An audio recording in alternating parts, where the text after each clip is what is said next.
చిన్న ప్రార్థన చేద్దాము. మహాగణుడ మహోన్నతుడ మీకు వందనాలయ్య, మీకు కృతజ్ఞతాస్తుతులు స్తోత్రాలు చెల్లిస్తూ ఉన్నాము. ఈ మధ్యాహ్న వేళలో ప్రభువా, మీ యొక్క శుభ శుక్రవారాన్ని జ్ఞాపకం చేసుకుంటూ, గుడ్ ఫ్రైడేని జ్ఞాపకం చేసుకుంటూ ఆరాధించడానికి నీ సన్నిధిలో కూర్చుని ఉన్నాం. ప్రభు, మాతో మాట్లాడండి. నీ దైవ వాక్కును విడుదల చేయండి. పరలోకములో నుంచి నీ హస్తాలతో మమ్మల్ని అభిషేకించండి. ఈ వాక్యాన్ని ప్రచురిస్తూ వివరిస్తూ ఉండగా నీ దాసుడిగా నాపై అభిషేకాన్ని ఉంచండి. మీ ఆత్మ, మీ సన్నిధి, మీ అభిషేకము, మీ కృపతో మమ్మల్ని నింపి వాడుకోమని వాక్యాన్ని వెదజల్లుతుండగా అనేకుల్లో జీవితాలు వాక్యం పడి ఫలించుటకు నీ సహాయం అనుగ్రహించమని యేసుక్రీస్తు నామమున ప్రార్థిస్తున్నాము తండ్రి. ఆమేన్. ఆమేన్. దేవునికి మహిమ కలుగునుగా. ఈరోజు సిలువలో పలికిన 7 మాటలు మనం జ్ఞాపకం చేసుకుందాం. ప్రియమైనటువంటి దేవుని యొక్క బిడ్డలారా, సిలువలో పలికిన 7 మాటల్లో మొట్టమొదటి మాట త్వరగా తెరవాలి. లూకాసు సువార్త 23వ అధ్యాయము. లూకాసు సువార్త 23వ అధ్యాయము 34వ వచనం. తండ్రి 34వ వచనము. అందరూ తీర్థం బైబిల్లో చదువుతాం. తండ్రి యేసు, తండ్రి వీరేమి చేయుచున్నారో వీరు ఎరుగరు గనుక వీరిని క్షమించమని చెప్పాను. చాలు. వీరేమి చేయుచున్నారో వీరు ఎరుగరు గనుక వీరిని క్షమించండి. మరలా చెప్దామా? నాతో కలిసి చెప్పండి. తండ్రి, వీరేమి చేయుచున్నారో వీరు ఎరుగరు గనుక వీరిని క్షమించుడి. హల్లెలూయా. దేవునికి స్తోత్రం కలుగునుగా. అయితే ఈ యొక్క సిలువలో పలికిన 7 మాటలను మనం జ్ఞాపకం చేసుకొని మొట్టమొదటి మాటను మనం చదువుకుంటున్నాము. ఆ మాటే, తండ్రి వీరేమి చేయుచున్నారో వీరు ఎరుగరు గనుక వీరిని క్షమించుడి, క్షమించండి. హల్లెలూయా. ఈ మాటకి అర్థం ఏంటంటే మనకి ఎవరైతే అన్యాయం చేస్తారో, అర్థం చేసుకోవాలి. ఈ మాటకి అర్థం ఏంటంటే మనల్ని ఎవరైతే అన్యాయం చేస్తారో వారిని క్షమించాలి. మనల్ని చెప్పండి. మనల్ని ఎవరైతే అన్యాయము చేస్తారో వారిని ఏం చేయాలట? క్షమించాలి. ప్రభువు న్యాయవంతుడా కాదా? జాగ్రత్తగా వినాలి. న్యాయవంతుడా కాదా? న్యాయవంతుడు. ఈ న్యాయవంతుణ్ణి అన్యాయం ఏం చేశారు? శిక్షించారు. శిక్షించారా లేదా? హింసించారా లేదా? బాధించారా లేదా? కొరడాతో కొట్టారా లేదా? ముళ్ళ కీరటం పెట్టారా లేదా? ఇదంతా అన్యాయమా కాదా? చెప్పాలి. అన్యాయము తీర్పు నుండి ఘోరాతి ఘోరమైన శిక్షను అనుభవించారు. దేవుని స్తోత్రం. మరి యేసు ప్రభు ఏ మాట అన్నాడా? వారిని చెప్పాలి. నోరు విప్పాడా? ఏమైనా మాట పలికాడా? పలకలేదు. యేసు ప్రభు వారు ఏ మాట కూడా వారిని అనలేదు. వారిని ఏమన్నాడో తెలుసా? వీరేమి చేస్తున్నారో వీరు ఎరుగరు ప్రభువా, వీరిని క్షమించు. ఆమేన్. దేవునికి స్తోత్రం కలుగునుగా. మీకు చాలా చక్కగా ఈ 7 మాటలు వివరించాలని వచ్చాను. చాలా సంతోషంగా, ఆనందంగా మీ మధ్య నేను నిలబడ్డా.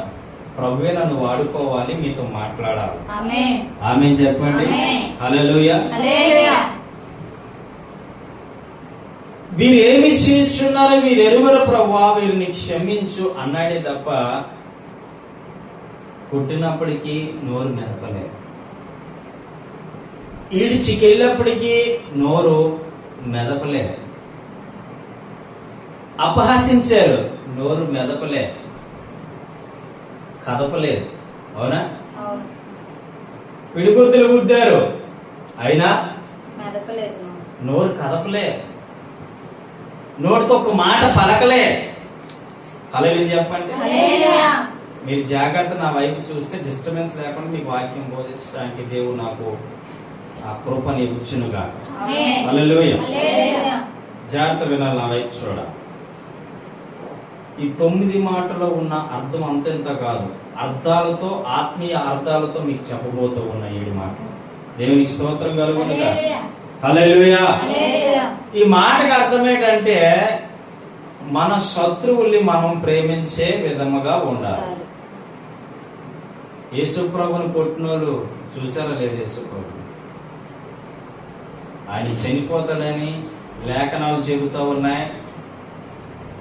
3వ దినాన్ని పునరుద్ధానుడే లేస్తాడని లేఖనాలు చెబుతూ ఉన్నాయి. దేవునికి స్తోత్రం. లేఖనాల నెరవేర్పు జరుగుతుంది. ఆమేన్. ప్రతి సంవత్సరాన్ని దాన్ని ఒక విధంగా మనం బోధించుకుని వెళ్తా ఉన్నాం. దేవునికి స్తోత్రం కలుగునుగా. ప్రపంచంలో ఏ మనిషి కూడా బ్రతికి ఉండలేడు, చచ్చిపోతాడు. ప్రతి మనిషి ఏదో ఒక రోజు చచ్చిపోతాడు. కానీ లేచేవాడు ప్రపంచంలో ఇప్పటికి వచ్చి ఎవడు కూడా లేడు. ఆమేన్ చెప్పండి. హల్లెలూయా. లేచేవారు ఇప్పటికి వచ్చి ఎవరు కూడా లేరు, కానీ నా ప్రభు లేచారు. ఆమేన్. హల్లెలూయా. మన టాపిక్ అది కాదు, కానీ ఆయన్ని హింసించినా, బాధించినా, ఇబ్బంది పెట్టినా, ఏమి చేసినా ఏం చెప్పాడు తెలుసా? తండ్రి, వీరేమి చేయించున్నారో వీరు ఎరుగరు, వీరిని క్షమించండి అన్నాడే తప్ప వీరిని శిక్షించండి, వీరిని బాధించండి, వీరిని ఇబ్బంది పెట్టండి అనలే. దేవుడు ఒక మాట చెబితే అక్కడ ఉన్న యూదులందరూ ఏమవుతారు? తిరగబడతారు. దేవుడు ఒక మాట పలికితే అక్కడ ఉన్న వాళ్ళందరిని ఏం చేస్తాడు? అక్కడ ఉన్న సైన్యాన్ని మొత్తాన్ని వేసి పాడేస్తారు. అవునా కదా? కానీ వీరేమి చేస్తున్నారు వీరు ఎరుగని ప్రభువా, వీరిని క్షమించు అన్నాడు. ఎందుకో తెలుసా? క్షమించే గుణం కలిగినటువంటి దేవుడు నా యేసుక్రీస్తు. ఆమేన్ చెప్పండి. ఈ మాట ద్వారా నువ్వు అర్థం ఏం చేసుకోవాలంటే 7 మాటలు 7 అర్థాలు ఇస్తాయి మనకి. ఈ మాట ద్వారా నువ్వేం అర్థం చేసుకోవాలో తెలుసా? ఈ మాట ద్వారా అర్థం చేసుకోవాల్సింది ఏంటంటే, నీకు ఎవరైనా శత్రువు ఉంటే క్షమించు. మనం క్షమిస్తామా అండి? క్షమిస్తామా? మనం చెప్పాలి, క్షమిస్తామా? క్షమించే మనసు రాదండి, మనం మనుషులని. క్షమించే మనసు. కానీ ప్రభు ఏం చెప్తున్నాడు తెలుసా? నువ్వు క్షమించాలి, తప్పదో. ప్రభు కావాలంటే నీకు తప్పదు, క్షమించాలి. నీ దగ్గర ఎవరైనా మాట్లాడకపోయారు అనుకో, నీతో ఎవరైనా మాట్లాడకపోయారు అనుకో, వాళ్ళ దగ్గరికి వెళ్ళి నువ్వే మాట్లాడాలి. ఇది క్షమించే మనసు. ఎవరైనా నేను కొట్టారనుకో, వారిని క్షమించాలి. ప్రవీణ్ పగడాల గారు చనిపోయారా లేదా? అమ్మా చనిపోయారా లేదా? కానీ వాళ్ళ భార్య లైవ్ లోకి వచ్చి ఏం చెప్పింది తెలుసా? నా భర్తని చంపేసిన వాళ్ళని నేను క్షమిస్తున్నాను. ఇది ఎవరి మనసు చెప్పండి? ఇది ఎవరి మనసు? యేసుక్రీస్తు ప్రభు వారి మనస్సు. నా భర్తను చంపిన వాళ్ళని నేను క్షమిస్తున్నాను. ఆస్ట్రేలియా నుంచి 2 పిల్లలు, ఒక తల్లి, ఒక భర్త వచ్చారు. భర్త భార్యలు 2 పిల్లలు కలిసి వచ్చారు. సువార్త చేస్తున్నారు. వ్యసనాలు పోసి అగ్గేటి తగలబెట్టేశారు. వాళ్ళు ఏం చెప్తున్నారు తెలుసు? సాక్షి మేలైనా కీడైనా యేసయ్య కొరకే. ఆమేన్. హల్లెలూయా. కానీ వారికి ఏమి తెలియదు. ఈ లోకాసును చూసి ఎప్పుడు వ్యసన పడకూడదు. ఇది చూడు, గమనించు, జాగ్రత్తగా దేవుడు మాట్లాడుతూ ఉన్నాడు. ఈ రోజు స్పష్టత కలిగి నీతో చాలా నేను స్లోగా మాట్లాడుతాను, అర్థం చేసుకో. ఈ లోకాస్తులు చూసి నువ్వు వ్యసన పడకూడదు. గుళ్ళకి గోపురాలకి వెళ్తున్నప్పుడు వ్యసన పడకో. వారు అందవికారంగా ఉంటే వ్యసన పడకో. వారిని ప్రేమించు. ప్రభా, మీరు చేస్తున్నది వారికి తెలియదయ్యా ఇది తప్పని. ఏమనాలి? మీరు చేస్తున్న పని వాడికి తప్పని తెలియదయ్యా. ఎందుకో తెలుసా? కళ్ళు ఉన్నాయి, వినాలి, జాగ్రత్త వినాలి. ఇట్లా రే, మీరు వినట్లేదు, జాగ్రత్త చూడండి, జాగ్రత్త వినండి, నా వైపే చూడండి, కన్ను రెప్ప కూడా కొట్టకండి. అంత అద్భుతంగా దేవుడు ఈరోజు మాట్లాడబోతున్నాడు. ఆమె చెప్పండి. దేవుని స్తోత్రం కలుగుతుంది.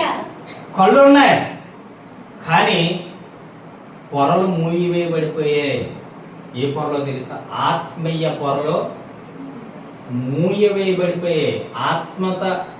ఆత్మీయ విషయాలు చూడకుండా ఆ యుగ సంబంధమైన దేవత మన కండ్లకి ఏం చేసిందంటే గంతలు కట్టేసింది, మూసేసింది. కాబట్టి నువ్వు ఎవరిని క్షమించలేకపోతున్నావు. కాబట్టి లోకస్తులు నీకు ఎలా కనబడుతున్నారు తెలుసా? పొరపాటు చేసేవారిగా కనబడుతున్నారు, తప్పు చేసేవారిగా కనబడుతున్నారు. వారు తప్పు పొరపాటు చేసినప్పటికీ నీలో హృదయంలో ఏముండో తెలుసా? నీ హృదయంలో ఏముండాలో తెలుసా? నీ హృదయంలో ఏముండాలి? క్షమించే మనసు ఉండాలి. దేవునికి స్తోత్రం. వాళ్ళు తెలిసి వెళ్తున్నారు అనుకుంటున్నారా? వాళ్ళకి తెలుసు అనుకుంటున్నారా? మీరు తెలియదండి. లోకస్తులకి ఏం తెలియదు తెలుసా మీకు? నేను రియల్ గా చెప్తున్నాను, లైవ్ ద్వారా చెప్తున్నాను. వారికి తెలియక మోసపోతూ ఉన్నారు. ఏది నిజమైనదో ఏది నిజమైన మార్గము కాదో తెలుసుకోకుండా జీవిస్తూ ఉన్నారు. ఏది పవిత్రమైనదో ఏది పవిత్రమైనది కాదో తెలుసుకోకుండా బ్రతుకుతూ ఉన్నారు.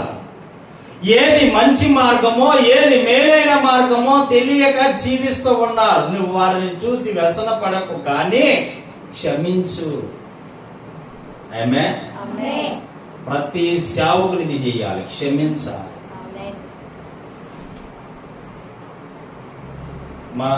మన మధ్యలో ఒక వ్యభిచారం చేసిన వ్యక్తి ఉన్నాడు అనుకోండి. పాపం చేస్తా ఉన్నాడు, దేవుని మందిరానికి వస్తా ఉన్నాడు. పాపంగా జీవిస్తూ ఉన్నాడు, దేవుని మందిరానికి వస్తున్నాడు. అయినా వారిని చూసి నువ్వు సంతోషించాలి తప్ప వ్యసన పడకు. ఆ క్షమాభిక్ష అనే గుణము నీలో కోల్పోతావు. ఆమేన్ చెప్పండి. మీకు అర్థమవుతుంది అన్నమాట. క్షమించే మనస్సాక్షిని కోల్పోతావు. విరోధం వస్తుంది క్షమించే మనసును కోల్పోతే.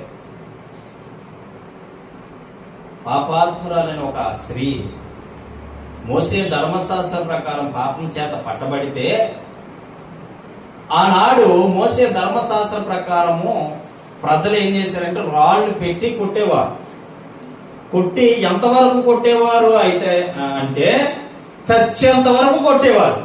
దేవుని స్తోత్రం. చచ్చేంత వరకు కొట్టేవారు. ఈ చచ్చేంత వరకు కూడా కొడితే చచ్చిపోయిన తర్వాత శవాన్ని పాతిపెట్టాడు. ఏమంటే పాపముతో పట్టబడింది ఈవిడ, పాపము చేస్తూ కనబడింది ఈవిడ, పాపము చేస్తూ పాపములో ఉంటూ కనబడింది ఈవిడ. మోసే ధర్మశాస్త్ర ప్రకారం ఈవిడ ఏం చేయాలి? చంపాలి. దేంతో చంపాలి? రాళ్ళిసిని కొట్టాలి. జాగ్రత్త వినాలి. తరుముకుంటూ తరుముకుంటూ తరుముకుంటూ ఆ పాపాత్మురాలైన స్త్రీని తరుముకుంటూ వస్తూ ఉన్నారు. చిన్నగా యేసు ప్రభు వారు ఒక చోట కూర్చొని ఉన్నాడు. ఓ బోధకుడా, ఈమె పాపముతో పట్టబడింది, ఈమెకి నువ్వేమి సమాధానం చెప్తావు అంటే ప్రభువారు కిందకు చూసి వ్రేలితో ఒక మాట రాస్తూ అక్కడ కింద, మీలో ఎవరైనా పాపము చేయలేని వారు ఉంటే మొదట ఆమె మీద ఏం చేయాలి? రాయి విసరాలి. అర్థమవుతుందా? మొదట ఎవరైతే పాపము చేయలేదో వారి మీద ఆమె మీద వాళ్ళు రాయి విసరవచ్చు. పాపం లేని వాడు ఎవరైనా ఉన్నారా? కానీ ప్రభు గారు ఏం చెప్తున్నారు? ఎవరిలో అయితే పాపం లేదు వారు రాయి విసరవచ్చు. నాకు ఏ అభ్యంతరం ఏమీ లేదు. చెప్పాలి, నాకు అభ్యంతరం ఏమీ. అప్పుడు అందరూ ఎక్కడ రాళ్ళు అక్కడ విడిచిపెట్టి వెనక్కి వెళ్ళిపోతూ ఉంటే ఆ యొక్క దేవుని యొక్క కుమారుడు ఏమంటున్నాడంటే, నేను కూడా నిన్ను శిక్షించను. ఏమంటున్నాడు? నేను కూడా నిన్ను శిక్షించను, కానీ నేను కూడా నిన్ను శిక్షించను, బాధించను, కానీ మరి ఎన్నడూ నువ్వు పాపం చేయదు. ఆ మాట చెప్పాడు. దేవుని స్తోత్రం చెప్పాలి. దేవుని స్తోత్రం చెప్పాలి. దగ్గరగా చెప్పాలి. హల్లెలూయా. నేను కూడా నిన్ను శిక్షించను. ఇప్పుడు చెప్పండి, మన ఎదుటి ఎవరైనా అలాంటి వాళ్ళు కనబడితే క్షమించు, క్షమించు. ఒకవేళ నీ ఎదుటిగానే పాపం చేతు పట్టబడింది అనుకో, క్షమించు. ప్రభు వారికి క్షమించారా లేదా? ఆ రోజుల్లో ప్రభు వారి దగ్గరికే వెళ్ళింది ఈవిడ. క్షమించాడు, శిక్షించలేదు. సుమా గుర్తుపెట్టుకో. ఆమె చెప్పండి. హల్లెలూయా. మొట్టమొదటి మాట ద్వారా ఇన్ని సత్యాలు అర్థమవుతా ఉన్నాయి. అర్థమవుతూనే లేదా?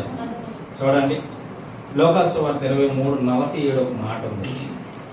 23:47 ఒక మాట ఉంటుంది చూడండి. శతాధిపతి జరిగినది చూచి ఈ మనుషుడు నిజాయితీగా నీతిమంతుడై ఉండునని దేవుని మహిమపరిచాను. శతాధిపతి సాక్ష్యం ఇస్తూ ఉన్నాడు. శతాధిపతి సాక్ష్యం ఇస్తూ ఉన్నాడు. ఏమని? ఈయన నీతిమంతుడు, ఈయన పరిశుద్ధుడు, ఈయన నిజమైన వాడు అని సాక్ష్యం ఇస్తున్నాడు శతాధిపతి.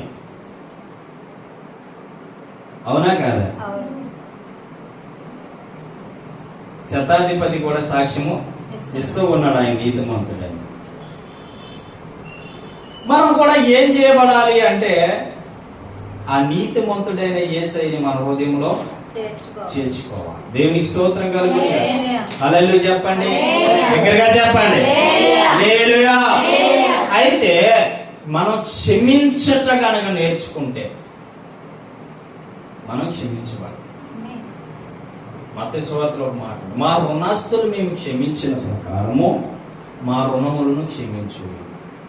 ఈ మాట అర్థమైంది ఎవరికైనా? ఈ మాట తెలుసా మీకు ఎవరికైనా? చూడండి, ఇటువేనా? జాగ్రత్త నా మాట.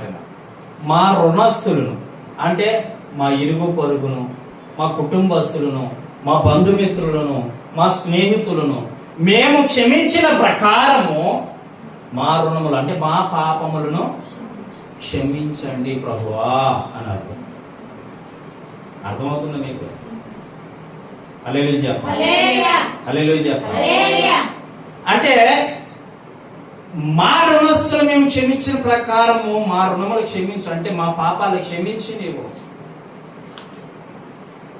మా పాపాలు క్షమించేదా.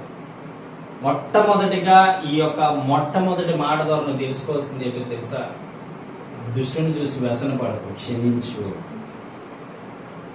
ఎవరైనా కావచ్చు, క్షమించే మనసు ఉండాలి.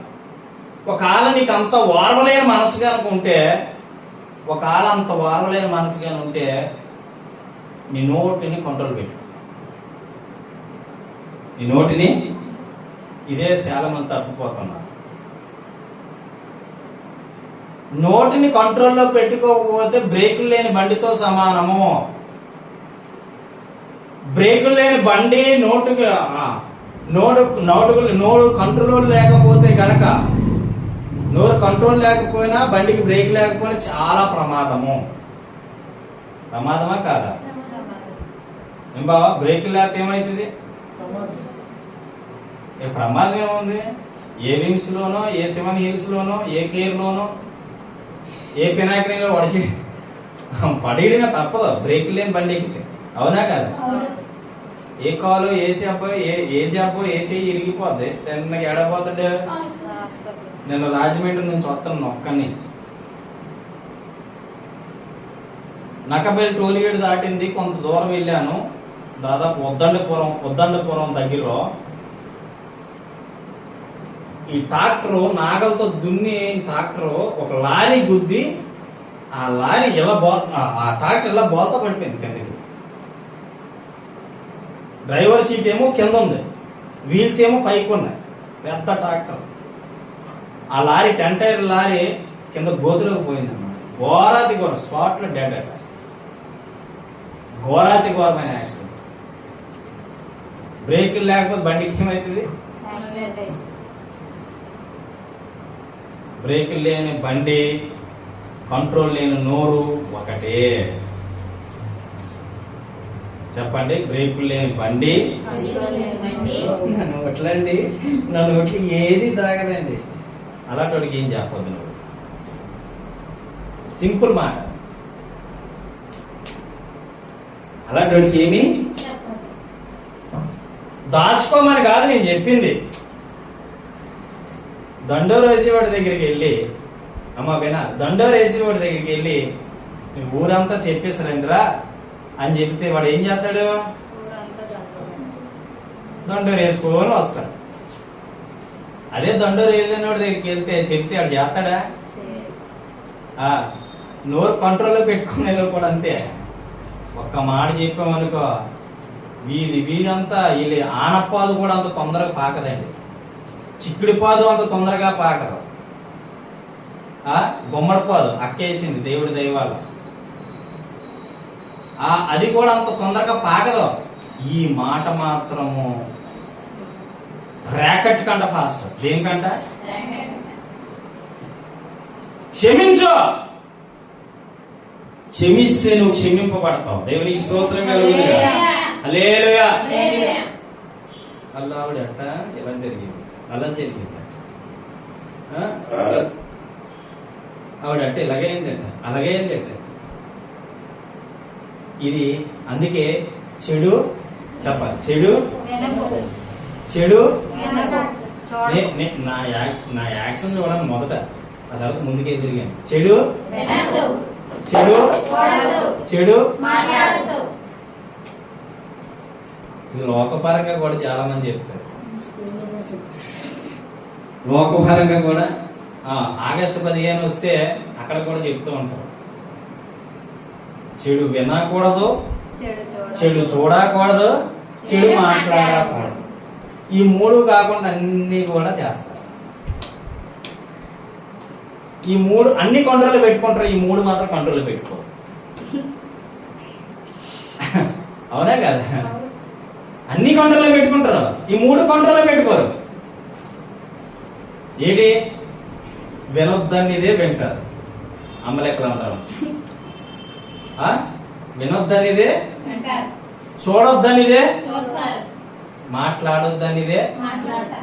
ఎందుకు నీకు? మాట్లాడుతున్నావు అంటే ఆవిడ నువ్వు క్షమించట్లేదని అర్థం, తను నువ్వు క్షమించట్లేదని అర్థం. చూసిందాన్ని కూడా నీ నోటితో పలుకుతున్నావు. చూసావు బాగుంది. అది ఎక్కడి వరకు? దేంతో పలుకుతావు? ఈ చెవితో వినేది కూడా దేంతో పలుకుతావు? అందుకే ఇది మాట్లాడదు. దీంతో వింటావు కానీ ఇది మాట్లాడు, ఇది మాట్లాడు. దీంతో చూస్తావు కానీ ఇది మాట్లాడదు, ఇది మాట్లాడు. కాబట్టి అన్నిటి మీద ప్రమాదకరమైనది ఏది చెప్పండి? జర కంట్రోల్లో పెట్టుకో, జర కంట్రోల్లో పెట్టుకో. ఏది ఎక్కడ ఎలా మాట్లాడాలో దేవుడిని అడుగు. శరీరం కంట్రోల్లో ఎలా పెట్టుకుంటున్నావో నీ నోరుని కూడా కంట్రోల్లో పెట్టుకో. శరీరం కంట్రోల్లో పెట్టుకోకపోతే పాపం వెంటాడుతుంది. నోరు కంట్రోల్లో పెట్టుకోకపోతే జీవితం పాడవుతుంది. జాగ్రత్త. Control your behaviour. జాగ్రత్త. కంట్రోల్లో నీ శరీరము, నీ అవయవాలు, నీ యొక్క ఆలోచన ప్రతిదీ కూడా ఉండాలి. జాగ్రత్త. దేవుని స్తోత్రం కలుగుతుంది. హల్లెలూయా, హల్లెలూయా. నోరు కంట్రోల్ లేకపోతే ఏమైతుంది? అగ్గిపుల్ల కండా ప్రమాదకరమైనది నోరే. ఏముందండి, వీడు వచ్చి చిన్నది అడుగు ముట్టించేది, మళ్ళీ వచ్చి ఒక బకెట్ నీళ్ళు తెచ్చేసారు. కానీ ఈ మాట ఆరదు. కొండలు తీసుకొచ్చి అడ్డు పెట్టినా సరే దాన్ని చూసుకొని పోతుంది. అవునా కదా? ఇప్పుడు మీరు మాట్లాడుతున్నారండి, ఈ మాట ఏం చేస్తుంది? ఇక్కడ అడ్డు ఉంది, నా మీదకి మాట రావాలంటే ఇది అడ్డు ఉంది. దీన్ని కూడా పగలగొట్టి ఎవరికి వచ్చేస్తుంది. అంత ప్రమాదం. కొండల్లో పెకలింపగలిగిన శక్తి ఉంది మాటలో. కానీ నోరుని దేనికి ఉపయోగించాలి? దానికి ఉపయోగించాలి. అందువల్లే నీ కంట్రోల్, నీ యొక్క కంట్రోల్ నీలో లేదు, తప్పిపోయావు. కాబట్టి కంట్రోల్లో పెట్టు. దేవుని స్తోత్రం. హల్లెలూయా. అంటే ఇది కూడా క్షమించమని నేర్పుతూ ఉంది. నోరుతో మాట్లాడితే ఏదైనా అపశృతులు మాట్లాడేవానికి ఎప్పుడైనా ప్రభువా నన్ను క్షమించు, సడన్ గా వచ్చేసింది మాట, ప్రభువా నన్ను క్షమించు. నీలో నువ్వు అనుకో, ప్రభువా నన్ను క్షమించు.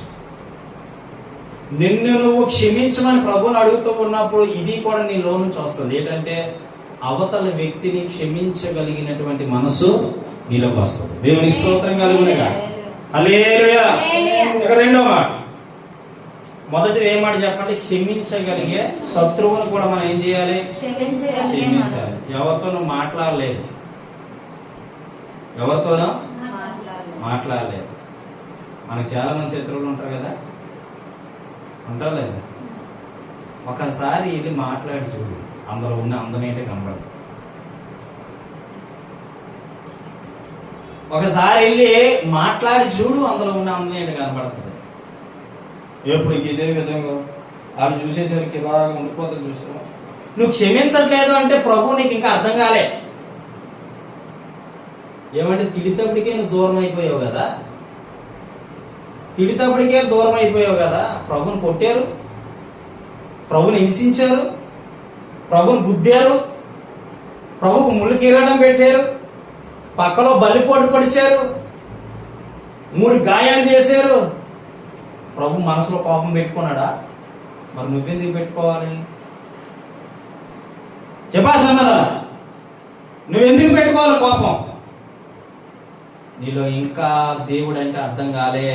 గుర్తు పెట్టుకో, క్షమించి చూడు ఒక్కసారి.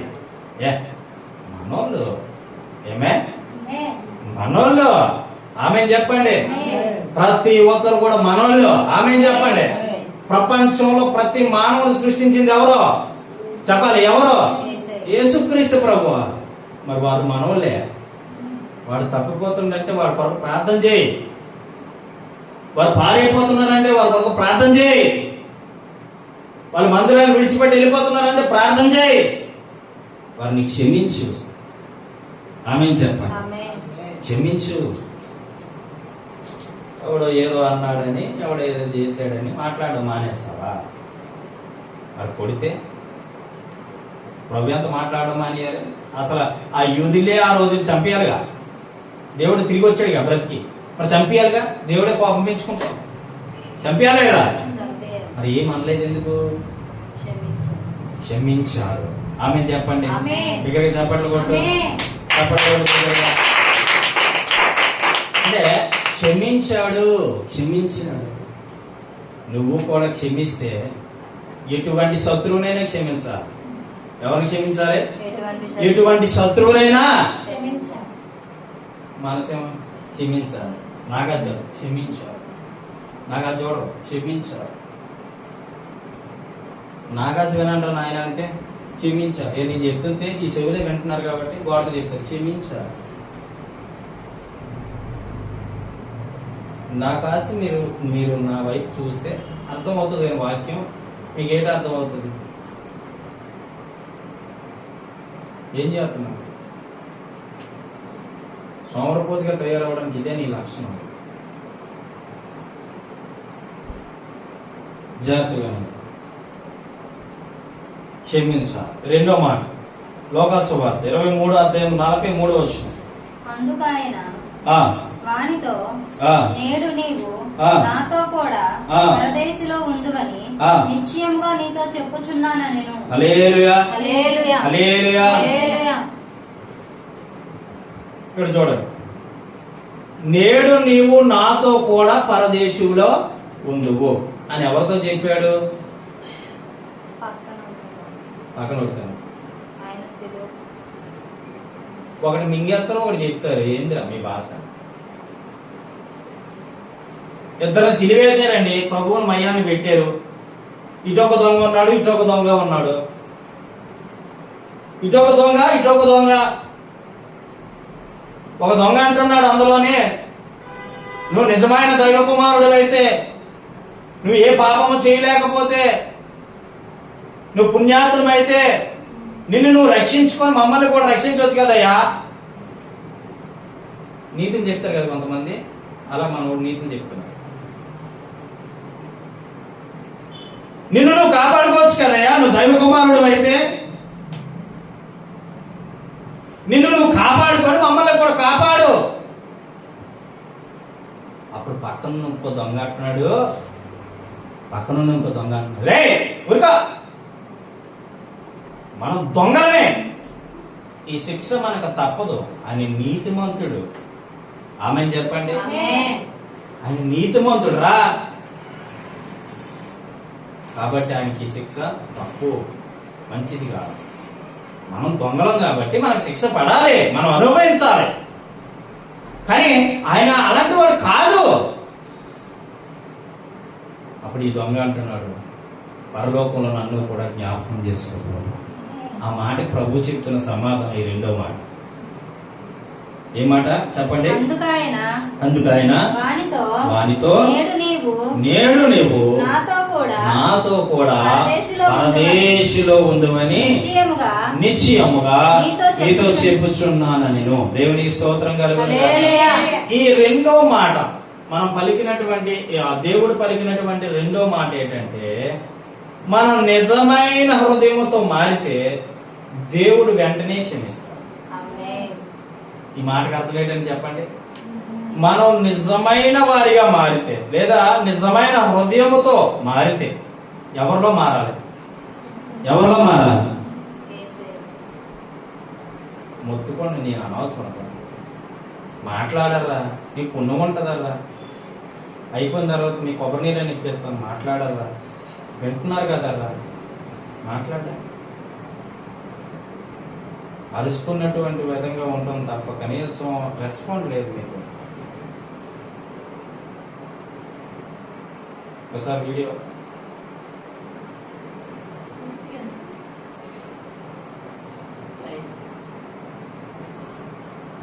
దేవునికి మహిమ కలుగునుగా. హల్లెలూయా, హల్లెలూయా చెప్పండి. హల్లెలూయా. ఇది మనం ఏం చేయాలంటే, మనం నిజమైన హృదయంతో మారితే దేవుడు వెంటనే క్షమిస్తాడు. ఈ మాటకు అర్థం, సిలువలో మారిన దొంగ రక్షణ లేదండి, రక్షణ లేదు. యేసు క్రీస్తు ప్రభువే హృదయాన్ని మార్చేశాడు. ఆమేన్ చెప్పండి. హృదయాన్ని నిజమైన హృదయంతో మాట్లాడాడు. రే మనం తప్పు చేసామరా, కాబట్టి మనకి ఈ శిక్షరా, తను ఏ తప్పు చేయలేదు, ఏ న్యాయం చేయలేదురా తాను, కానీ ఎందుకు శిక్షించాలి అని చెప్పి గమనించాడు, గుర్తు పెట్టుకున్నాడు, మాట్లాడాడు. కాబట్టి నేడు నీవు కూడా నాతో పరదేశిలో ఉంటావు. దేవునికి స్తోత్రం కలుగును. హల్లెలూయా. ఈ మాటను మరలో చూద్దామా? లోకాసు వార్త 15వ అధ్యాయం ఒకసారి తెరవండి. 15వ అధ్యాయము 4వ వచనం.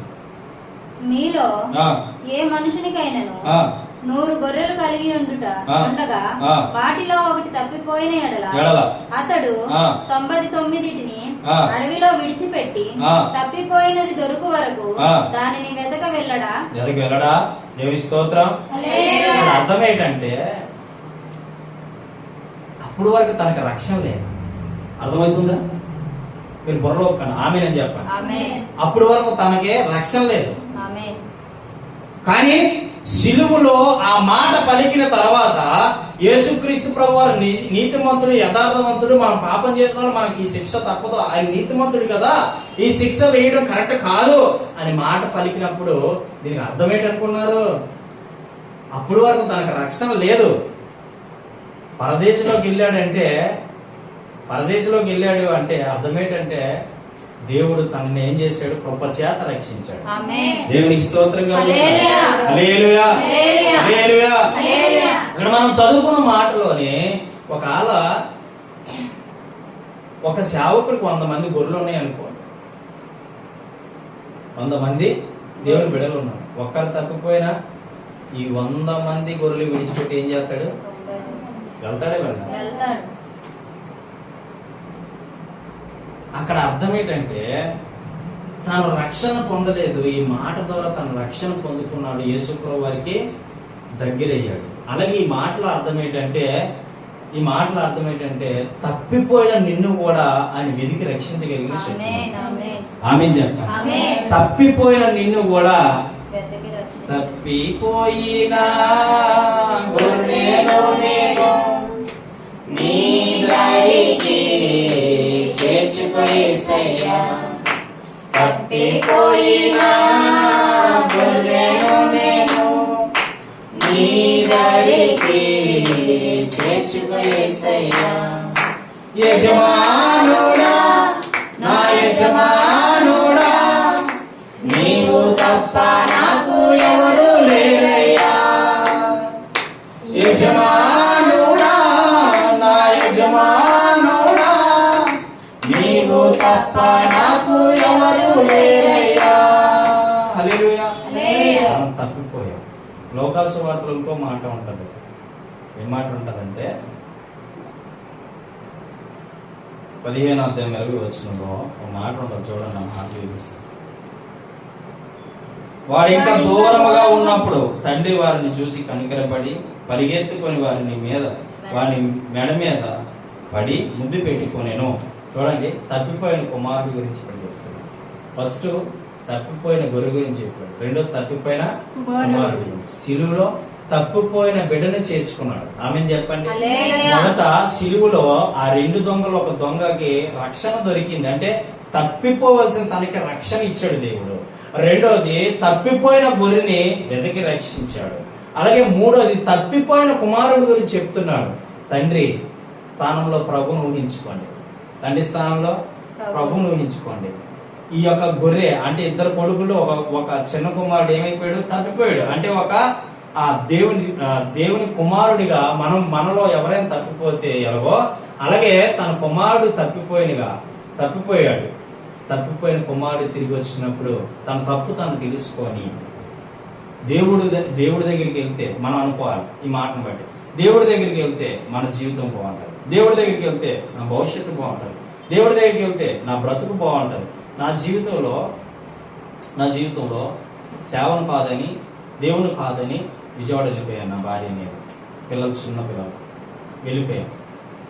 వెళ్ళిపోయిన తర్వాత అక్కడ బాగా అమౌంట్ వచ్చేది, బాగా డబ్బులు వచ్చేది. దేవుడు కాదనికి వెళ్ళిపోయాను. పరిచర్య చేస్తూ కాదనికి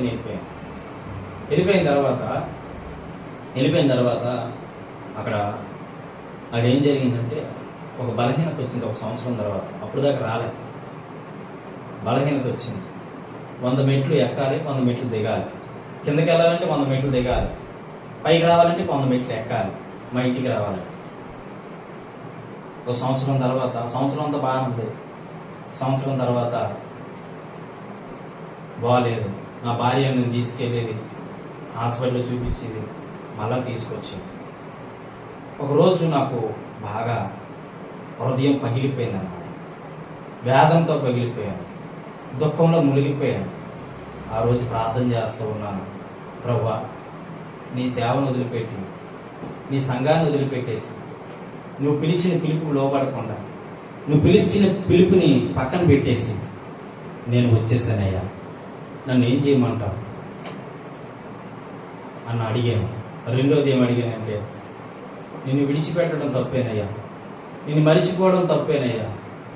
ఒకరు 100 మంది నా మాట వినేవారు అక్కడ ఉంటే, 100 మంది నా పిలుపుకు లోబడేవారు అక్కడ ఉంటే, 100 మందితో నేను స్నేహితుడిగా ఉండేవాడిని, చాలా బాగా చూసుకునేవాడివి. కానీ నేను తప్పిపోయాను ప్రభా, నేను తప్పిపోయి నేను కాదనుకుని వచ్చేసాను చాలా దూరం అంటే, ఆ ఒకరోజు దర్శనించి అంటున్నాడు, తక్షణమే నువ్వు ఇక్కడి నుంచి వెళ్ళిపో,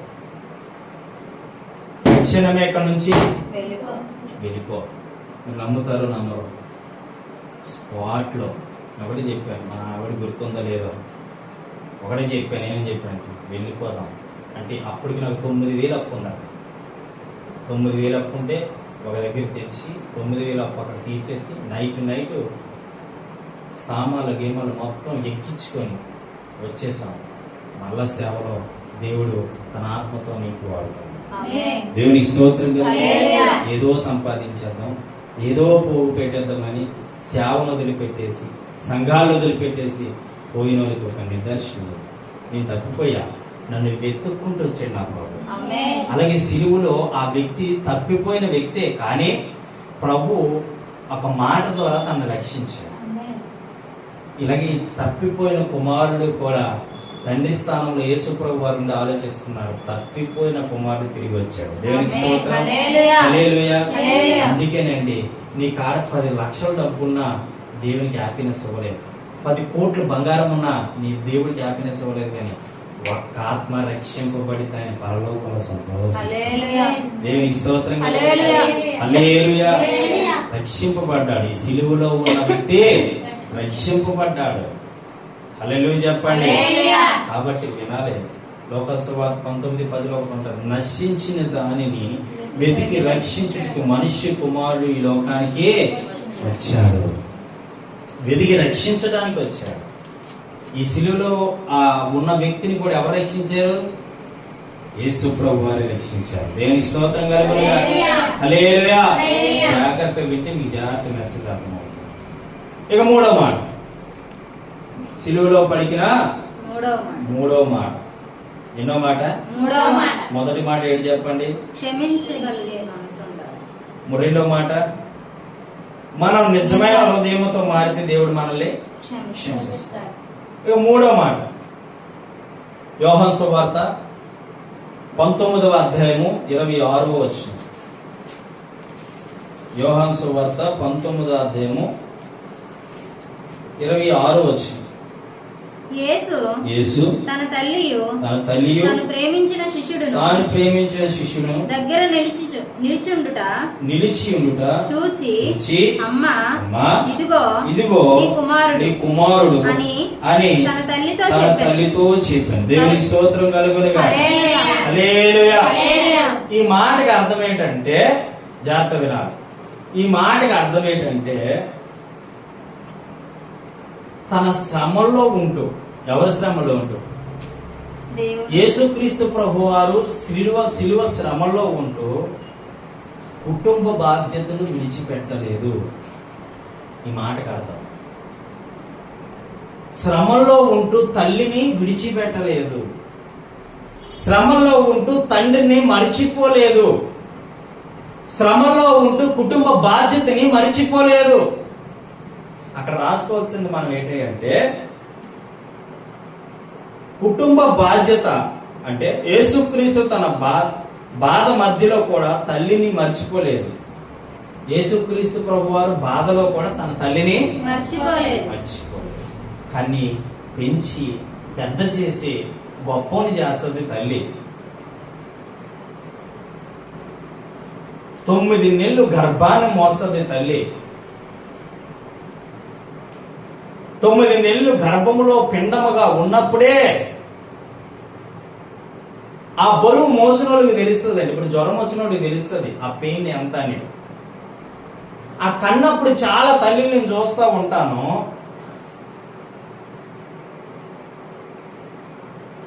ఎంత పెయిన్. మా ఆవిడ డెలివరీతో ఉన్నప్పుడు, దీనికంట చచ్చితే బాగున్నే, ఈ నొప్పిని భరించలేకపోతున్నానే, ఈ నొప్పిని బాధించలేకపోతున్నా, ఉండలేకపోతున్నానే, ఎంత పెయిన్తోనో కంటారు, నొప్పితో కంటారు పిల్లలు, నొప్పులు పడుతూ కంటారు పిల్లల్ని. వీడు పెరుగుతాడు,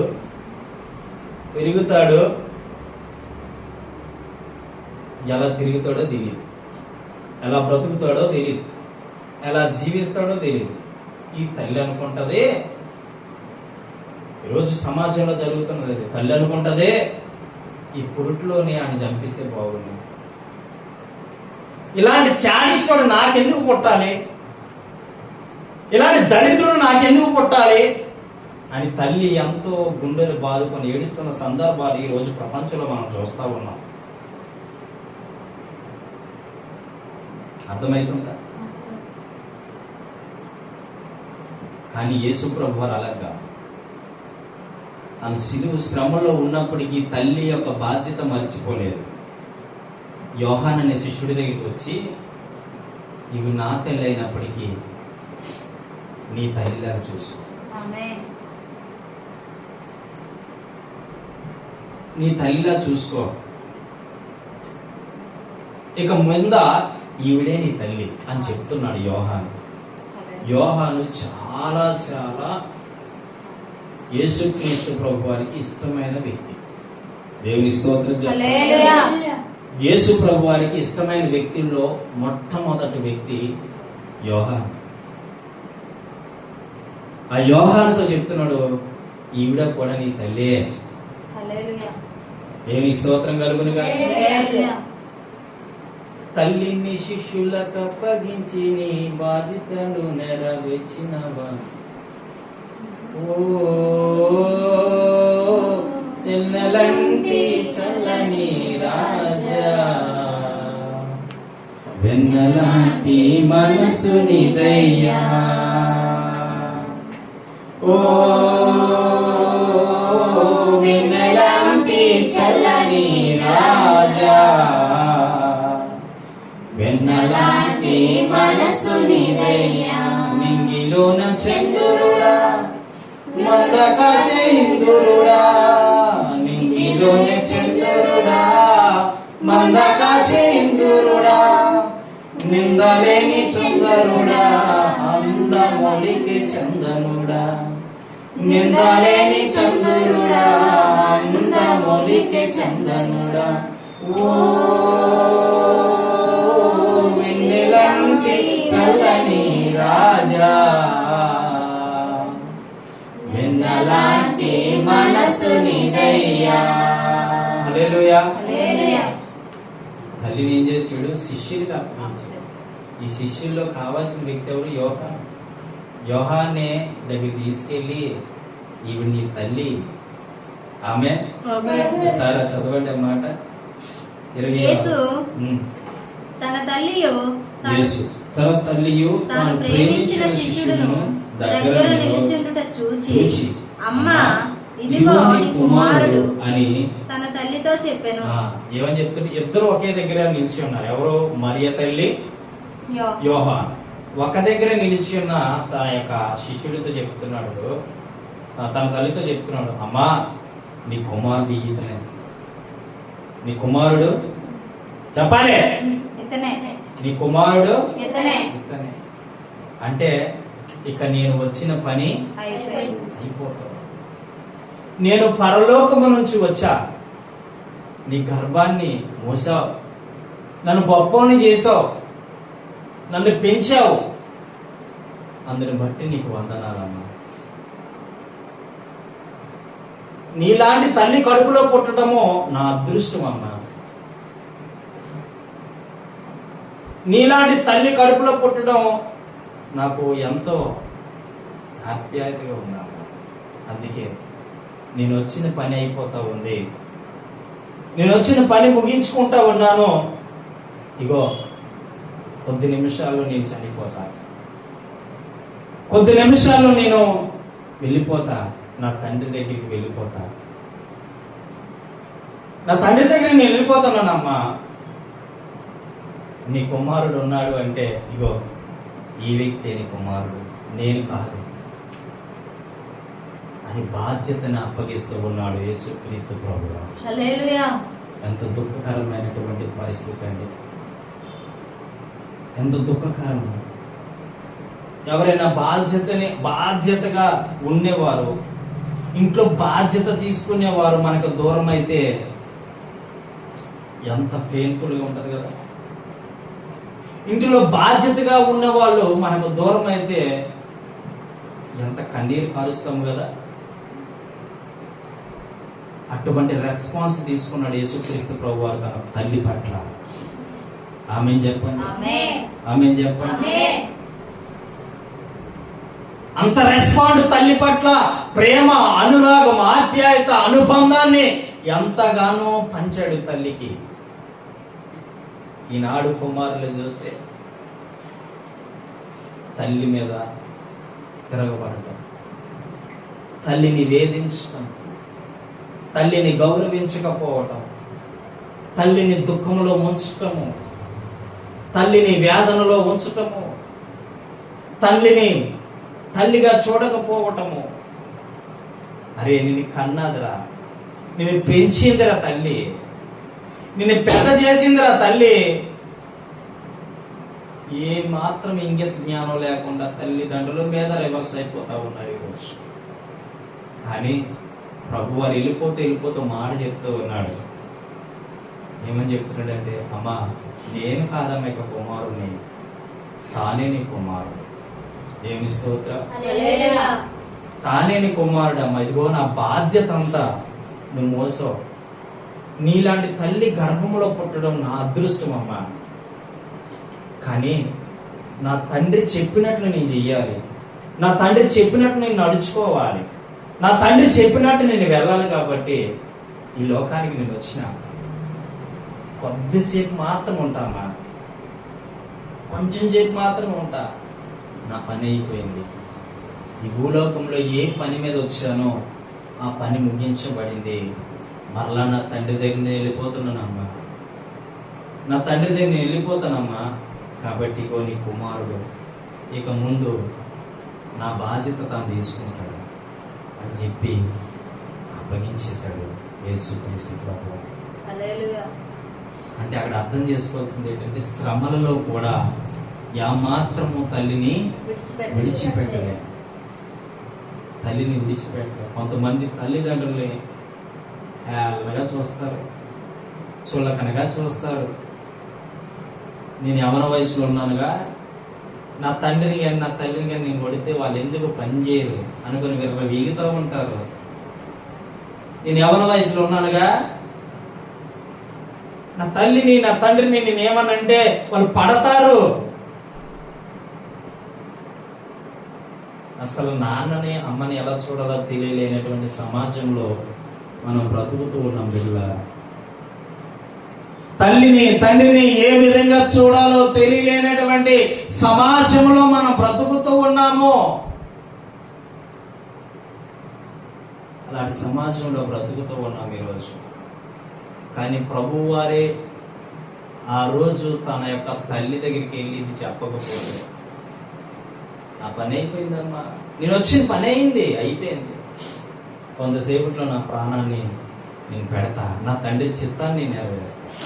వదకు తేబడిన గొర్రె పిల్లవాలే మౌనియాయను సజీవయాగమాయను. వదకు తేబడిన గొర్రె పిల్లవాలే మౌనియాయను సజీవయాగమాయను. తన రుధిరముతో నన్ను కొనెను, అది ఏ అనాది సంకల్పమాయను. హల్లెలూయా. అనాదిలో నియమించబడిన గొర్రె పిల్ల, ఆదిలో ఉదయించబడిన గొర్రె పిల్ల. ఇస్సాకుకు ప్రతిగా బలి అయిన గొర్రె పిల్ల, ఇస్సాకుకు ప్రతిగా బలి అయిన గొర్రె పిల్ల.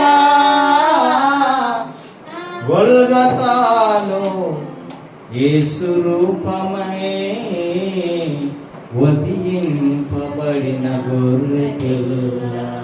హల్లెలూయా. పాట పాడుతూ ఉంటే మన కొరకు యేసయ్య ఎంత త్యాగం చేసిందా ఇడా, నా కొరకు నీ కొరకు ఎంత త్యాగం చేసిందా యేసయ్య? ఖచ్చితంగా చేసింది. ఆమె చెప్పండి, ఖచ్చితంగా చేశాడు నీ కొరకే నా కొరకు. హల్లెలూయా, హల్లెలూయా. తన తల్లి అంటే అర్థం చేసుకో, తన తల్లిని తన యొక్క ప్రియ శిష్యుడికి అప్పగించి వెళ్ళిపోతుంది. ఈ సందర్భాలు దాదాపు చాలాసార్లు రాయబడి ఉంటుంది. మనం చూస్తే యోహాను సువార్త 20:2 ఉంటుంది, 21:7 ఉంటుంది, 21:20 కూడా ఉంటుంది. దేవుని స్తోత్రం కలుగునుగా. హల్లెలూయా చెప్పండి, హల్లెలూయా చెప్పండి, హల్లెలూయా. 4వ మాట చూద్దాం. ఇక 4వ మాట, ఎన్ని మాటలు అయ్యాయి? 3 మాటలే. చెప్పండి. మొదటి మాట ఏంటి? క్షమించగలిగే మనసు. క్షమించగలిగిన మనసు. రెండో మాట నిజంగా యేసయ్యను హృదయపూర్వకంగా నిజంగా మారాలి. మూడో మాట యేసుక్రీస్తు బాధల్లో కూడా తల్లిని మర్చిపోలేదు. ఇక నాలుగో మాట మత్తయి సువార్త 27వ అధ్యాయం 46వ వచనం. మత్తయి సువార్త 27వ అధ్యాయము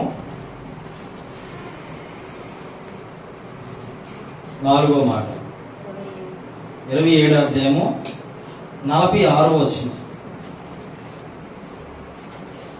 ఇంచుమించు 3 గంటలప్పుడు యేసు ఏలీ ఏలీ ఏలీ లామా సబక్తాని బిగ్గరగా కేక వేసింది. చాలు.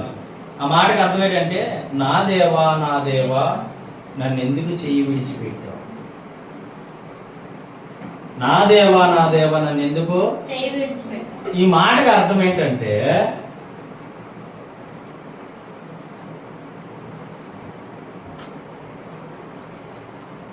యేసు మన స్థానంలో ఉండి లేదా మన స్థానంలో నిలవబడి మనం అనుభవించవలసిన శిక్షను తాను తీసుకున్నాడు. అర్థమవుతుందా? సింపుల్ గా ఈ మాటకు అర్థం ఏంటంటే, నీవు అనుభవించవలసిన శిక్షను ఆయన భరించాడు. అంతే. నా దేవా ఎందుకు నన్ను చెయ్యి విడిచిపెట్టావు? నన్ను ఎందుకు చెయ్యి విడిచిపెట్టావయ్యా? అనాదిలోనే నియమింపబడ్డావు కదా. నిన్ను ప్రాణం పెట్టడానికి నేను భూలోకంలో పంపించాను కదా. నువ్వు 33.5 సంవత్సరాలు సేవ చేసిన తర్వాత నువ్వు ప్రాణం పెట్టాలి కదా. మనుషులందరి పాపాలు క్షమించాలి కదా. అందుకే కదా నిన్ను పంపించింది. ఈ పాప భారాన్ని, శాప భారాన్ని నువ్వు సిలువలో మోయాలి కదా అని చెప్పి తండ్రి ఏం చేశాడు? చెయ్యి విడిచిపెట్టాడు. ఒకవేళ తండ్రి కనుక చెయ్యి విడిచిపెట్టకపోతే నీకు నాకు పాపక్షమాపణ ఉండేదా? చెప్పాలి. పాపక్షమాపణ అంటూ ఉండదు. నా కుమారుడి ఇల్లు ఒక్కగానొక కొడుకండి. తండ్రికి ఒక్కగానొక కుమారుడండి. ఆ ఒక్కగానొక కొడుకుని తన ప్రాణాలు అర్పించమని పంపించాడు. ఎక్కడ పంపించాడు? భూలోకానికి పంపించాడు. నీ ప్రాణం పెట్టాలి, నువ్వు ప్రాణం పెట్టాలి. అంతే. యేసు వారిగా వచ్చాడు ఈ లోకానికి.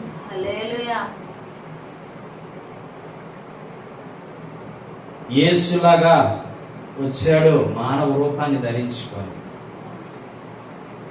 క్రీస్తు వలే మారాడు. ఆమె చెప్పండి. అభిషేకం పొందుకున్నాడు.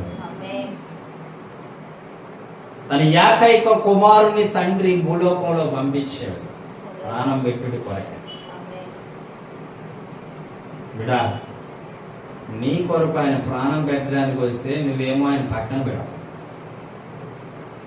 నీ కొరకు ఆయన రక్తాన్ని చిందిస్తే నువ్వేమో పక్కన పెడతావు. నీ కొరకు ఆయన అవమానాలు భరిస్తే నువ్వు అది ఏం కాదని తప్పించుకుంటావు. నీ కొరకు ఆయన నలిగిపోతే ఏం కాదులే, మనోడేలే అనుకుంటావు. ఎంత అవమానం తీసుకొస్తున్నావో తెలుసా? నీకు తెలియకుండానే దేవుణ్ణి ఎంత అవమానపరుస్తున్నావో నీవు. నీకు తెలియకుండానే దేవుణ్ణి ఎంత నిందిస్తున్నావో నీవు. నీకు తెలియకుండానే దేవుణ్ణి ఎంత బాధ పెడుతున్నావో నీవు. ఒక్కగానొక కొడుకండి పాపం. నీ కొరకు ప్రాణం పెట్టడానికి వచ్చాడు. ఆ తండ్రి నీ కొరకు బలైపోయాడు. నీ కొరకు బలైపోయాడు. కల్వరి గిరిలో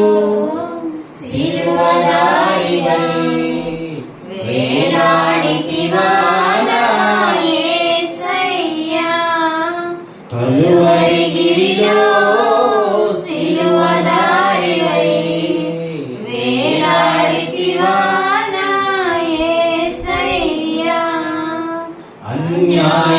తీర్పు నుండి ఘోరమైన శిక్షను వేషాగ్ని జ్వాలలో దోషివై నిలిచావా. దోషి అయిపోయాడు కదా, దోషి అయిపోయాడు కదా, మహారాజు ఆయన, రాజుల వంశంలో పుట్టిన ఆయన, రాజుల వంశంలో పుట్టి నీ కొరకు నా కొరకు వేరే ఊరి చేత హింసలు పడ్డాడు, బాధలు పడ్డాడు, కష్టాలు పడ్డాడు, ఇబ్బందులు పడ్డాడు. మహారాజుగా వచ్చాడు ఆయన, మహారాజుగా వచ్చి గొప్పవాడుగా వచ్చి నీ కొరకు దరిద్రత అనుభవించాడు. తెలుసా నీకు? ఆ పరలోకములో ఆ బంగారు పట్టణాన్ని విడిచిపెట్టి నీ కొరకు దరిద్రుడైపోయాడు, దరిద్రతలో బ్రతికాడు, దరిద్రతలో ఉండిపోయాడు, దీన పరిస్థితికి వచ్చేసాడు. పెంట మీద బ్రతుకుతున్న నిన్ను, చెత్తలాగా బ్రతుకుతున్న నిన్ను, నీచాతి నీచంగా బ్రతుకుతున్న నిన్ను నీకు బాగు చెయ్యాలని వచ్చాడు ఆయన. నువ్వు పాపము భారము మోస్తున్న నిన్ను బాగు చేయాలని వచ్చాడు నిన్ను ఆయన. నీ దరిద్రతంతా తన నెత్తి మీద పెట్టుకున్నాడు ఆయన. ఏం అవసరం అని? ఏం చేశానయ్యా నీ కోసం, ఈ బ్రతుకునిచ్చావని, ఏ మోసానయ్యా నీ కోసం, నువ్వు నన్ను చూసావని, ఒక్కరినైనా ఒక ఆత్మనైనా వెలిగించానా, నీకై రక్షించానా? లేదే, లేదే. బంగారు పట్టణాన్ని విడిచిపెట్టి పరమైన వీడి పరలోక రాజ్యాన్ని విడిచి భూలోకానికి వస్తే యేసుక్రీస్తు ప్రభు అంటే ఏంటో ఏమో కదా. నువ్వు పొందాల్సిన శిక్షను భుజాల మీద వేసుకున్నాడు, మోసాడు, ఈడ్చుకెళ్ళాడు. 3 గంటల వేళలో, 3 గంటల వేళలో తండ్రితో అంటున్నాడు, నా దేవా, నా దేవా, నా చెయ్యి ఎందుకు విడిచిపెట్టావయ్యా, నన్ను ఎందుకు వదిలిపెట్టావు? ఎంత దారుణాతి దారుణంగా కొట్టారో, ఎంత దారుణాతి దారుణంగా చీల్చారో. నీకు అర్థం కాలే ప్రభు త్యాగం. ఇంకా ఈ మాట చెప్తుంటే కన్నీరు గార్చా నీకు అర్థమైతే.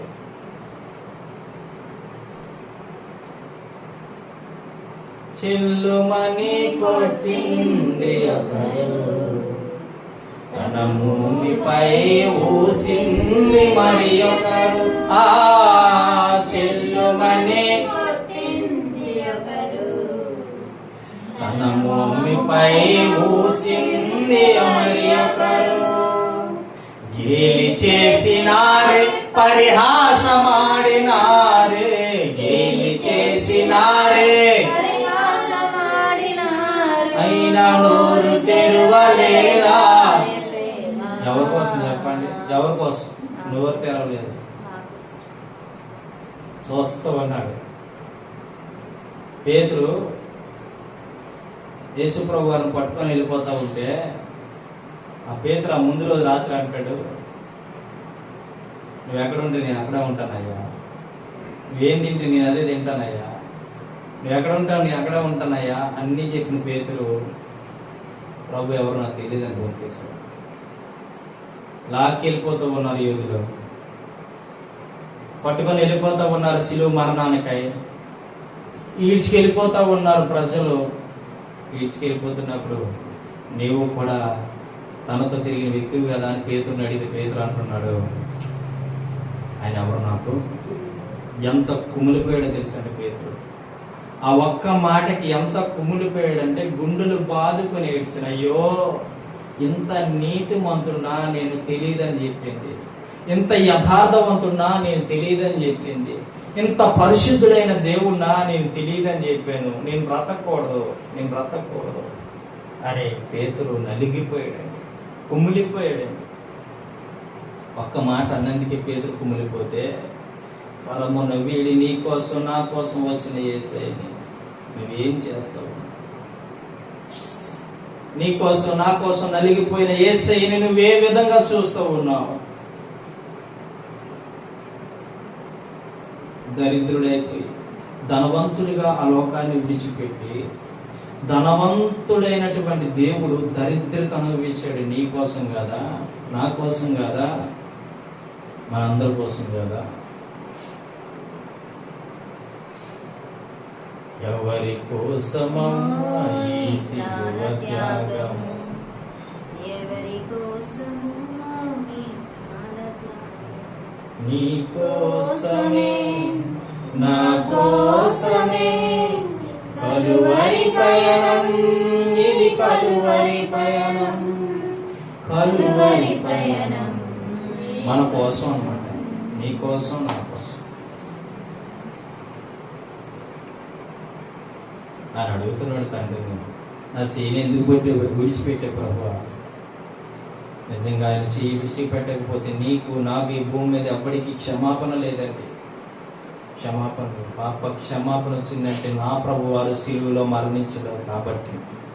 దేవుని స్తోత్రం కలుగు. హల్లెలూయా, హల్లెలూయా. 5వ మాట చూసుకుందాం, చూడండి. యోహాను సువార్త 19:28. యోహాను సువార్త 19:25. 28. అటు తరువాత సమస్తమును అప్పటికి సమాప్తమైనదని యేసు ఎరిగి లేఖనము నెరవేరినట్లు నేను దప్పికొనుచున్నాను. నేను దేవుని స్తోత్రం కలుగును గాక. హల్లెలూయా, హల్లెలూయా, హల్లెలూయా. ఈ మాటకు అర్థం ఏంటంటే, 5వ మాటకు అర్థము ఇది కేవలము శరీర దాహం కాదు. నేను దాహం కొనుచున్నాను లేదా నేను దప్పి కొనుచున్నాను అని చెప్పాడు. మనుషుల రక్షణ కోసమైన ఉన్న తపన, పాపుల రక్షణ కోసం ఉన్న దాహం అన్నమాట. ఏ దాహం చెప్పండి? ఆయన చనిపోతూ దాహం దాహం అని అరుస్తూ ఉన్నాడు. అవునా? ఏం పెట్టారు? దాహం అంటే ఆత్మీయంగా అర్థం చేసుకోవాల్సింది ఏంటంటే శారీరక దాహం కాదు. నేను ఈ బిడ్డలు విడిచిపెట్టి వెళ్ళిపోతూ ఉన్నాను, మరలా నేను వచ్చేంత వరకు ఎలా ఉంటారో, ఏమైపోతారో, ఎలా బ్రతుకుతారో, ఎలా జీవిస్తారో అని అర్థం అన్నమాట. తండ్రి విడిచిపెడితే కుటుంబాన్ని తల్లి అనుకుంటుంది, నేను ఎలా బ్రతకాలి, ఎలా జీవించాలి, ఎలా ఉండాలి, ఎలా నడుచుకోవాలి. తండ్రి లేని కుటుంబాలకు తెలుస్తుంది. తల్లి లేకపోతే ప్రేమ లేక విచ్చలవిడిగా బ్రతుకుతూ, విచ్చలవిడిగా జీవిస్తూ, విచ్చలవిడిగా నడుచుకుంటున్న కుటుంబాలు ఎన్నో ఉన్నాయి. ఈ దాహం ఏంటంటే ఆత్మల పట్ల దాహం. ఆమె చెప్పండి. ఆత్మల పట్ల, పాపుల రక్షణ కోసం ఉన్న దాహము, ఆత్మల పట్ల ఉన్న దాహము. నేను విడిచి వెళ్ళిపోతున్నాను, మళ్ళా నేను వచ్చేంత వరకు ఎలాగుంటారో వీళ్ళు. ఇంకా కూడా మన కోసమే ఆలోచిస్తున్నారు. ఇంకా ఏ సందర్భంలో నేను ఆలోచిస్తున్నాడంటే అప్పటికి కొట్టేశారండి, ఇచ్చేశారు. ఒకటి దాకా 40 కొరడా దెబ్బలు కొట్టారు, శిలువ మీదకి ఈడ్చుకొని వస్తున్నారు. ఆ భారమైన శిలువను మోసుకుంటూ తీసుకొస్తున్నారు. మోసుకొని వస్తుంటే ఒక రాయి తగిలి కింద పడిపోతారు ప్రభువారు. ఆ శిలువ తన మీద పడేసరికి ఒకరిని పిలిచి అరే ఈ సిలువను వెతుకో అని చెప్పి అడిగితే ఆ సిలువని పైకి కూడా ఎత్తలేడండి. అప్పుడు ప్రభు వారు వచ్చి మళ్ళీ అంటాడు, నేనే మోస్తాను, ఎందుకంటే నేనే మొయ్యాలి, నా తండ్రి చిత్తాన్ని నెరవేర్చాలి అని చెప్పి ఆయనే మోస్తున్నాడు. ఆయనేం వస్తున్నాడు. ఈడ్చుకెళ్తూ ఉన్నారు, కొరడాలతో పడుతూ ఉన్నారు, అపహరిస్తూ ఉన్నారు, దాహం అని అడిగితే చేదు చిరకన పెడతా ఉన్నారు, చేదు చిరకన పెడతా ఉన్నారు. ఎంత కుమిలిపోయాడో నా తండ్రి, ఎంత వేదన చెంది ఉంటాడో నా తండ్రి, ఎంత దుఃఖపడి ఉంటాడో నా ప్రభు. రక్తమంతా నీరైపోతా ఉంది, రక్తమంతా కారిపోతా ఉంది, రక్తపు ముద్రలో పడతా ఉన్నాయి. ఎంతగానో నలిగిపోతూ ఉన్నాడు. నలిగిపోతూ దాహం దాహం అని అరుస్తూ ఉన్నాడు. ఎంత నలిగిపోయాడే కదా, దాహం దాహం అని అరుస్తూ ఉన్నాడు. చూడండి యోహాను సువార్త 13వ అధ్యాయం ఒకసారి తీద్దాము. 13వ అధ్యాయము మొట్టమొదటి వచనంలో, తాను ఈ లోకము నుండి తండ్రి యొద్దకు వెళ్ళవలసిన గడియ వచ్చినని యేసు పస్కాకు ముందే ఎరిగిన వాడే లోకముందున వారిని ప్రేమించి వారిని అంతము వరకు ప్రేమించాను. చూడండి, ముందే దేవుడికి తెలుసు, ముందే దేవుడు ఎరిగి అన్నాడు, నేను ప్రాణం పెట్టాలి, నేను సిలువేయబడతాను, నేను చనిపోతాను అని ముందే ఎరిగి శిష్యులందరినీ పిలిచి ఏం చెప్తున్నాడు? పస్కా పండుగ ఒకటి నిర్మించి వారందరినీ ప్రేమించలేదు. ప్రేమించడం అంటే తెలుసా? వారి పాదాలు కడిగాడు, వారి పాదాలు కడిగాడు. శిష్యులు పాదాలు కడిగారు ప్రభు వారు. ఎంత గొప్ప దేవుడు కదా నా దేవుడు, ఎంత మంచి దేవుడు కదా నా దేవుడు. ఇక 18వ అధ్యాయం గురించి ఒకసారి చూద్దాము. 18వ అధ్యాయానికి వచ్చిన తర్వాత మొట్టమొదటి మాట 18:1, యేసు ఈ మాటలు చెప్పి తన శిష్యులతో కూడా కెద్రోను వాగు దాటిపోయాను, అక్కడ వాడ ఇండెను, దానిలోకి ఆయన శిష్యులు కూడా వెళ్ళను. అక్కడ చూడండి, అక్కడ కూడా అదే సందర్భం.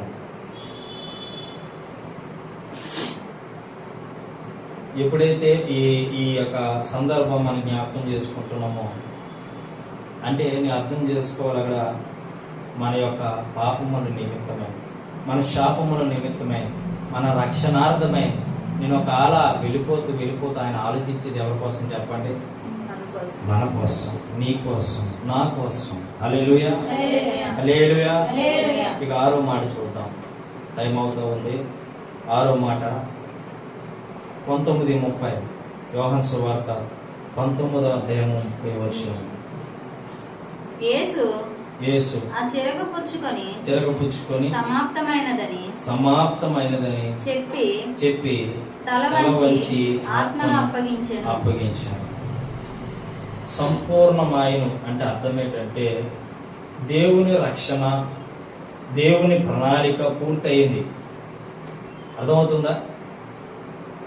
ఇక్కడ అర్థం ఏంటంటే 30వ వచనం, సమాప్తమైనది అంటే అర్థం ఏంటంటే, సమాప్తం అయిపోయింది అంటే అర్థం ఏంటంటే, నేను వచ్చి రక్షణ ఇచ్చాను, సమాప్తమైంది. నేను వచ్చిన ప్రణాళిక సమాప్తమైంది. మన విజయం, మన విమోచన సిద్ధమైపోయింది. యేసు విజయం సాధించాడు. హల్లెలూయా. విజయం సాధించాడా లేదా? సిలువలో మరణించి విజయం సాధించాడు. విజయం సాధించాడు అంటే అర్థం ఏంటంటే, తను వచ్చిన ప్రణాళిక పూర్తయింది, తను ఇచ్చిన రక్షణ పూర్తయింది, తను ఇచ్చిన విమోచన పూర్తయింది, తను ఇచ్చిన విజయం కూడా. యేసు విజయం సాధించాడు. ఆమేన్ చెప్పండి. విజయం సాధించాడు. విజయం ఎవరిదే చెప్పండి? విజయం ఎవరిదే? యేసుక్రీస్తు ప్రభు వారిది. హల్లెలూయా, హల్లెలూయా, హల్లెలూయా. యోహాను సువార్త 4వ అధ్యాయం ఒకసారి, యోహాను సువార్త 4వ అధ్యాయం 34వ వచనం. 34వ వచనం. యేసు వారిని చూచి నన్ను పంపిన వారిని చిత్తము నెరవేర్చుటయు ఆయన పని తుదిముట్టించుట నాకు ఆహారమై ఉన్నది. నేనేం చెప్తున్నాడంటే ఆయన చిత్తము. ఇప్పుడు మనం ఏం చెప్పుకున్నాం? దేవుని రక్షణ ప్రణాళిక అంతా పూర్తి అయిపోయింది. ఇక్కడేం చెప్తుంది? ఇక్కడేం చెప్తుంది వాక్యము? 34వ వచనంలో యేసు నన్ను పంపిన వారిని చూచి నన్ను పంపిన వారిని చిత్తము నెరవేర్చుటూ ఆయన పని తుదిముట్టించుటూ నాకు ఆహారమై ఉన్నది. హల్లెలూయా. ఆయన పని నాకు ఆహారమై ఉన్నది. ఆయన పని నాకు ఆహారమై ఉన్నది. నేను ఆయన పని చేశా, పూర్తి చేశా, అయిపోయింది నా సమయం అని ఆయన చెబుతా ఉన్నాడు. దేవుని స్తోత్రం కలుగునుగా. అంటే సిద్ధం చేసేసాడు, మొత్తం సిద్ధం చేసేసాడు. ఇక 7వ మాట చూద్దాం. చూడండి, లూకా సువార్త 23వ అధ్యాయం 46వ వచనం.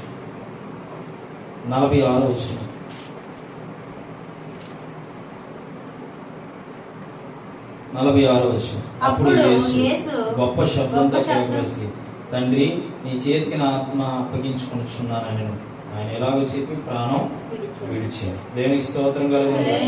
హల్లెలూయా. ఆయన వచ్చాడు. దేనికోసం వచ్చాడు? ప్రాణం పెట్టడానికి వచ్చాడు, ప్రాణం పెట్టాడు. రక్షించడానికి వచ్చాడు, రక్షణనిచ్చాడు. విజయం సాధించడానికి వచ్చాడు, విజయం సాధించాడు. ప్రేమించడానికి వచ్చాడు, ఆయన ఏంటో ప్రేమను చూపించాడు. దీవించడానికి వచ్చాడు, ప్రజలందరినీ దీవించాడు. హల్లెలూయా చెప్పండి, హల్లెలూయా చెప్పండి, హల్లెలూయా. ఈ 7వ మాటకి అర్థం ఏంటంటే సంపూర్ణ సమర్పణ, తండ్రిపై విశ్వాసం, మరణంపై విజయం, అవిశ్వాసులకు ఆదర్శం. హల్లెలూయా. ఈ యొక్క 7వ మాటకి అర్థం ఏంటంటే సంపూర్ణ సమర్పణ. సంపూర్ణంగా మనం సమర్పించుకోవాలి. తండ్రిపై విశ్వాసం, మన దేవుడిపై మనకి విశ్వాసం ఉండాలి. మరణంపై విజయం, దేవుడు మరణాన్ని జయించాడు. తర్వాత విశ్వాసులకు ఆదర్శంగా మనము ఉండాలి, ఆయన కూడా ఉన్నాడు. హల్లెలూయా, హల్లెలూయా చెప్పండి, హల్లెలూయా. కాబట్టి ఈ మాటకు అర్థం ఏంటంటే 46వ వచనం మాటకి చేతిగా కేక వేసి, తండ్రి నా ఆత్మ నీకు అప్పగించుకో. నేను వచ్చిన పని పూర్తి అయిపోయింది ప్రభువా, నేను వచ్చిన పని సమాప్తం అయిపోయింది ప్రభువా, నేను వచ్చిన పని పూర్తి చేసుకున్నాను ప్రభువా. ఇగో నా ఆత్మ నీ దగ్గరికి వచ్చేస్తా ఉంది, నా ఆత్మ నీ దగ్గరికి వచ్చేస్తా ఉంది ప్రభువా, నన్ను దర్శించు, నన్ను నీకు అప్పగించుకుంటున్నాను చెప్పి ప్రాణం విడిచాడు యేసుక్రీస్తు ప్రభువా. ఈరోజు నీవు ఏం ఆలోచిస్తుంది? ఎలా జీవిస్తుంది? ఎలా బ్రతుకుతాము? నీ కొరకే కదా. కళ్ళు మూసుకుందాం, సారి మోకరిద్దామా. నీ కొరకే కదా ఆయన వచ్చింది, నీ కొరకే కదా ఆయన ప్రాణం పెట్టింది, నీ కొరకే కదా ఆయన రక్తాన్ని చిందించింది, నీ కొరకే కదా ఆయన నలగొట్టబడింది, నీ కొరకే కదా ఆయన వేదన చెందింది, నీ కొరకే కదా ఆయన దుఃఖపడింది. నువ్వు ఏమైపోతావనో ప్రతి క్షణం నీ కోసం ఆలోచిస్తున్నావు, ప్రతి దినం నీ కోసం ఆలోచిస్తున్నాడు. ఇప్పటికీ నీ కోసమే ఆలోచిస్తున్నాడు. నువ్వేమైపోతావనో, నువ్వు ఎలా ఉంటావనో, నువ్వు ఎలా జీవిస్తావనో. తన ఒక్కగానొక కుమారుని లోకంలోని పంపించాడు. తన ఒక్కగానొక కుమారుని లోకంలో పంపించి, ఇదిగో నా తండ్రి చిత్తాన్ని నెరవేర్చడానికి వచ్చాను, నా తండ్రి చిత్తాన్ని నేను కనుగొనడానికి వచ్చాను, ఇగో నా పని అయింది, నా పని ముగించుకుంటున్నాను, నేను వెళ్ళిపోతున్నాను అని చెప్పి ఆ ప్రభు ఆ యొక్క ప్రాణాన్ని పెట్టి శిలువలో కాచిన రక్తపు ముద్ర ఆ యొక్క దారులంతా దారపోసి నీతిమంతుడైన పరిశుద్ధుడైన దేవాది దేవుడు, ఆ నీతిమంతుడైన దేవుడు తన ప్రాణాన్ని పెట్టాడు. బిడ్డ నీకోసమే తల్లి, నీకోసమే చెల్లి, నీకోసమే అన్న, నీకోసమే, నీకోసమే. ఈ లైవ్ ద్వారా వింటున్న ప్రియమైనటువంటి సహోదరి సహోదరులారా, నీకోసం ఆయన ప్రాణం పెట్టాడని మర్చిపో, నీకోసం ఆయన చిలువేయబడ్డాడని మర్చిపోకు, నీకోసం ఆయన రక్తాన్ని చిందించాడని మర్చిపోకు. ఆ శిలువ త్యాగం మరువలేనిది, ఆ శిలువ త్యాగం ఘోరాతి ఘోరమైనది, ఆ శిలువ త్యాగము అది వర్ణించలేనిది, వివరించలేనిది. కాబట్టి ప్రియమైనటువంటి దేవుని బిడ్డ, నీ కొరకు ఆయన ప్రాణం పెట్టాడు కదా. ఒక్క నిమిషం ప్రభువా, నేను పాపినయ్యా, నన్ను క్షమించిన, నన్ను నడిపించిన అయ్యా, నీవేంటో తెలుసుకున్నాను. నువ్వెందుకు ప్రాణం పెట్టావో తెలుసుకున్నాను. నువ్వెందుకు రక్తాన్ని చిందించావో తెలుసుకున్నాను. నువ్వెందుకు నైనా తండ్రి మా పట్ల నువ్వు అంత భారం కలిగి ఉన్నావో తెలుసుకున్నాను. నన్ను క్షమించిన అని ప్రార్థన చేసుకోండి. పరిశుద్ధులైన తండ్రి, గొప్ప దేవుడు మీకు వందనాలు. మీరు మాట్లాడిన ప్రతి మాటను బట్టి కృతజ్ఞతాస్తుతులు చెల్లిస్తూ ఉన్నారు. ఇదిగో ప్రభువా, సిలువలో పలికిన 7 మాటలను మీరు అర్థం చెప్పారు. అవి వాటి భావాలు చెప్పారు. వాటి ఎందువల్లనైనా తండ్రి ఆ 7 మాటలు పలికేడు 7 అర్థాలు చెప్పారు.